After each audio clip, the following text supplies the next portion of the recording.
Since Cobra Kai Season 1, viewers have wondered which new generation character in the franchise would rightfully deserve to be labeled as the new Karate Kid. For obvious reasons, the title originally belonged to Daniel LaRusso because he was the leading character in the first Karate Kid movie. His underdog story and rise to the top in the movie made the Karate Kid tag synonymous with any character's journey of self-improvement and overcoming obstacles through martial arts. However, since Cobra Kai has never been about one singular character's story, many have seemingly been the Karate Kid in different parts of its overarching story. For instance, Hawk was the Karate Kid when he not only won the All-Valley tournament but also did not let his defeat against Kenny define his journey as a fighter. Both Miguel and Robbie, too, have solidified themselves as modern Karate Kids by overcoming many odds and growing significantly as martial artists. After Cobra Kai Season 6 ending, however, only one character seems to perfectly fit into the Karate Kid mold. Miguel Diaz was the Karate Kid, and Cobra Kai's final episodes proved it. Miguel has overcome way more odds than anyone else in Cobra Kai. All the main characters in Cobra Kai have had their share of struggles and hardships. However, it cannot be denied that some characters have had it way harder than others. Miguel, Robbie, and Tori have encountered challenges that could have easily broken them and ended their fighting journeys long before the Sekai Taikai. However, all three characters stood their ground and achieved incredible feats through sheer determination.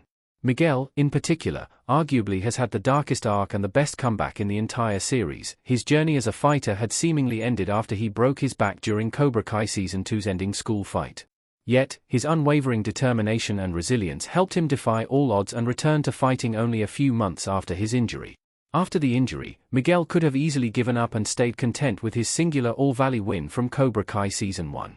However, the fact that he does not let his setbacks define him and gradually rises to the top again to win the Sekai Taikai shows that he deserves to be labeled as the new Karate Kid. Many subtle parallels can also be drawn between Daniel and Miguel's journeys. For instance, both characters' biological fathers were absent from their lives, but they found father figures in their karate sensei. Unlike Daniel, Miguel does not stick to Miyagi-Do karate and inclines more towards the Cobra Kai style during some of his most memorable showdowns. However, similar to Daniel, he never seems to lose sight of his moral values, regardless of the style he employs in his fights. He achieves what Mr. Miyagi would call the perfect balance between styles, making him Daniel's perfect Karate Kid replacement. Why the new Karate Kid was such a controversial topic in Cobra Kai. Both Robbie and Miguel seemingly deserve the title. While Miguel earns the Karate Kid title after his epic Sekai Taikai win, it is hard not to see how even Robbie would be a worthy contender for it. Similar to Daniel, Robbie struggled with identity and purpose before he turned to karate.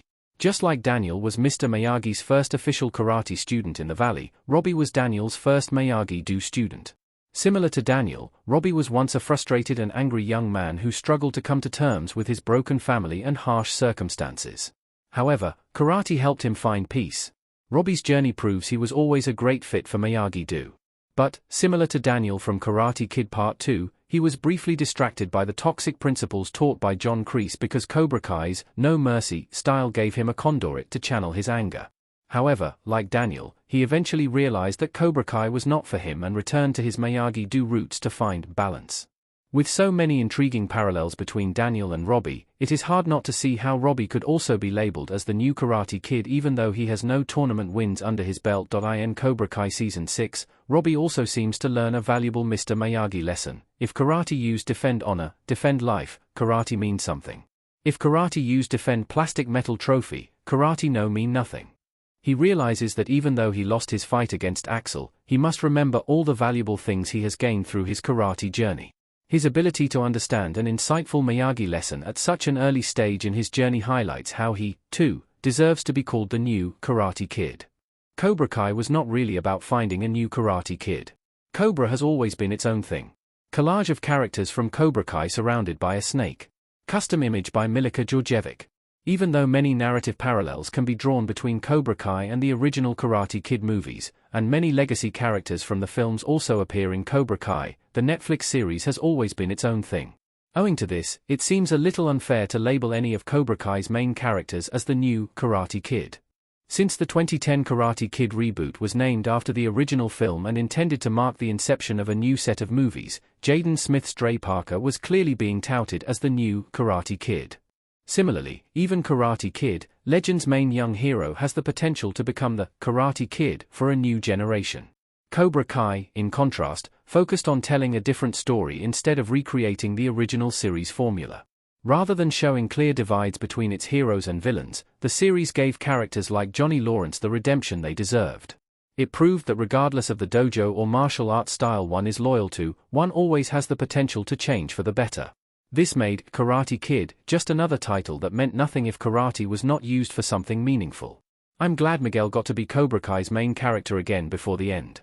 Cobra Kai had briefly forgotten who its main character was. Colo Marijuana with his fist raised as Miguel Diaz in Cobra Kai. As the show's title suggests, Cobra Kai was initially about Johnny Lawrence and his new student, Miguel Diaz. Instead of being about the Karate Kid Daniel LaRusso again, Cobra Kai was supposed to walk through a fresh narrative that highlighted Johnny Lawrence's perspective on his All-Valley loss against Daniel and the struggles he faced after it. However, the series seemingly lost its focus almost midway through its run and started focusing a little too much on Daniel and his Miyagi-Do students. While Johnny Lawrence got sidelined, Miguel got nerfed on more than one occasion. Fortunately, with its final installment, Cobra Kai returned to its roots by emphasizing Johnny and Miguel's karate journey and redemption. This creative decision to shift the focus back to Johnny and Miguel gave Cobra Kai a well-rounded and satisfying conclusion. It made Cobra Kai look like a unique and worthy addition to the Karate Kid franchise by finally flipping Johnny's script and walking through his cathartic journey of guiding Miguel and undoing the damage caused by Kreese.